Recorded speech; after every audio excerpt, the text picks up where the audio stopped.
Dobro večer od Vašingtona, ovaj TV žurnalat na glasot na Amerika na makedonski jazik Newsflash. Ja sam Lilica Kitanovska. Danas во sad je Halloween, денот на вештерките или денот на духовите, што децата долго го чека и се подготвува за него. На улиците ќе има многу со ликот на Сара Пейлин, Джон Маккейн и Барак Обама. Но вистинските председателски кандидати исто така ќе бидат надвор, обидувајќи се да ги освојат гласовите во клучните држави што може да го изместат балансот на изборите следната недела. Демократскиот кандидат Обама ќе има собир во државата на Средниот Запад, Ајова, пошто ќе застане и во Индијана. Индијана беше државата на која републиканците можеа да сметаат во претходните избори, но различни истражувања на јавно мислење сугерираат дека Обама е во статистички мртва трка со републиканецот Маккейн.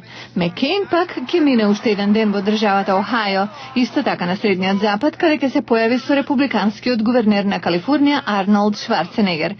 Ниеден републиканец не победил на председателски избори без победа во Охајо, но во просек анкетите покажуваат дека во таа држава Обама води пред Маккейн. А споменувајќи ги минатите избори, не може да не се навратиме на Флорида. Таму Ал Гор за околу 500 гласови ги изгуби изборите во 2000-та. Оваа година нема да биде повторување на тоа, барем што се однесува на техничките проблеми кои ги имаше во изобилство. Дел од решението многумина го најдоа во рано гласање. Со специјални гласачки ливчиња за предвремено гласање, демократите главно се во редици на гласачките места, а републиканците преферираат да гласаат по пошта. Ако има некаков проблем, сакам да има време тоа да се поправи, вели овој ран гласач. Многумина во Флорида велат дека има причина да се загрижени. Шон Фурман предава политички науки на Бери универзитетот во Мајами. За некои, вели тој, 2000-та ја однела вода. Историја е, но за други сеќавањето е премногу свежо, како да биле ограбени. Овој пат не смееме да дозволиме нешто слично да се повтори, вели тој. Затоа ќе се потруди и самиот Ал Гор. Денес тој ќе биде во општините каде имаше најмногу проблеми, се разбира, за да му помогне на Обама.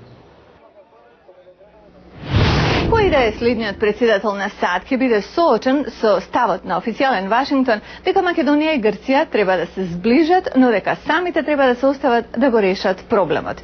Ова го вели Џон Ситилидис, републикански аналитичар од Вашингтон со кога разговараше Ведран Андоновски. Џон Ситилидис верува дека без оглед на политичката припадност на председателските кандидати и влијанието од лоби групите, во официјалните кругови во Вашингтон постои поширок надпартиски консензус по однос на прашањето за разликите околу името меѓу Република Македонија и Грција. Постои перманентна надворешна политичка бирократија и естаблишмент во Вашингтон. Не се менува за 180% затоа што има нов председател. Значи дури и Џон Маккейн да има повеќе слух од Барак Обама во однос на ова прашање, тие сепак пред себе имаат естаблишмент со кој треба да се справат, а тој естаблишмент вели да не предпочитаме една страна на сметка на другата, туку да ги зближиме овие два соседа и да се надеваме два НАТО сојузника што е можно повеќе. И владата во Атина и владата во Скопје не треба да очекуваат дека сад ќе им понудат спас во однос на прашањето, туку самите да направат, нагласува Ситилидис, болни отстапки во полза на безбедноста и еднината на регионот. Мислам дека мора да има поголемо чувство на доверба и обострано почитување меѓу владите на Атина и Скопје, што треба да се прелее до луѓето и заедниците, бидејќи сегашната игра во голема мера е оваа страна направи ова, онаа страна направи она, и тоа само раѓа посилни националистички чувства, поголемо непријателство кон другата страна, а последното што луѓето на Македонија би требало да го посакаат од целата ситуација е ова да стане замрзнат спор во полза на националистичка гордост, што се секогаш ќе држи Македонија надвор од НАТО и Европската унија. Грција нема целосно да ги унапреди своите интереси, доколку Македонија не влезе во НАТО, но може да живее со Македонија надвор од НАТО. Прашањето е дали Македонија може да преживее надвор од НАТО, и тоа е мощно и неизвестно прашање. Па сепак, овој републикански аналитичар верува дека Грција е свесна дека нестабилна Македонија на незината северна граница е крајно опасна и за незината стабилност. Ситилидис додава дека Европската унија треба да има понагласена улога во надминувањето на спорот, бидејќи во основа се работи за европско прашање, а Европската унија се декларира дека е рамка не само за зона на слободна економска трговија, туку и за политичка консолидација и добрососедски односи. Американскиот бизнесмен Ричард Гариот мина 12 дена како турист во Вселената и безбедно се врати на земјата минатиот петок. Пред заминувањето за Гласот на Америка тој изјави дека ова било остварување на неговиот животен сон. Првиот вселенски турист беше Денис Тито. Вели дека бил рај за кој Патем платил $20 милиони во 2001-та. Последниот вселенски турист, американецот Ричард Гариот, замина од вселенската база Бауконур во Казахстан на 12 октомври. Од 12 дена во Вселената најголем дел од времето го минал на меѓународната вселенска станица. Авантурата заврши минатиот петок, но еве што кажа пред заминувањето. Од млади години многу инвестирав кон приватизација на патувањето во Вселената, иако мојата кариера беше во компјутерски игри.